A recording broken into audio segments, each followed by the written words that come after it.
জান্নাতুল বাকি সৌদি আরবের মদিনায় অবস্থিত একটি কবরস্থান। এটি মসজিদে নববীর দক্ষিণ পূর্ব দিকে অবস্থিত।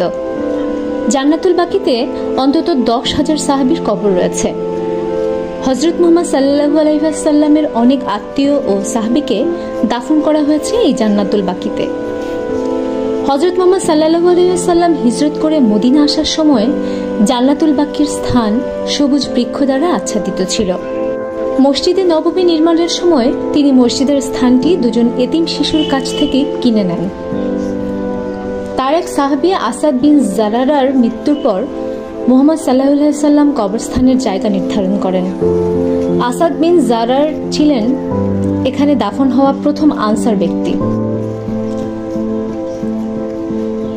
প্রতি বছর হজের সময় মদিনায় অবস্থানরত কোনো হজ পালনকারীর মৃত্যু হলে জান্নাতুল বাকিতে দাফন করা হয়।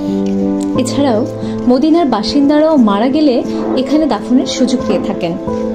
তবে মুহাম্মদ সাল্লাল্লাহু আলাইহি ওয়াসাল্লামের সাহাবাদের ইতিহাস সংরক্ষণের অংশ হিসেবে এই কবরস্থানের শুরুর অংশে যাদের সমাহিত করা হয়েছে তাদের স্থানে এখন আর নতুন করে কাউকে কবরস্থ করা হয় না। সৌদি সরকারের তত্ত্বাবধানে জান্নাতুল বাকি জিয়ারতের জন্য ফজর এবং আসরের নামাজের পর খুলে দেয়া হয়। 1925 সালের পূর্বে জান্নাতুল বাকির কবরস্থানগুলোতে অনেকগুলো মাজার ও ইসলামিক নিদর্শন ছিল।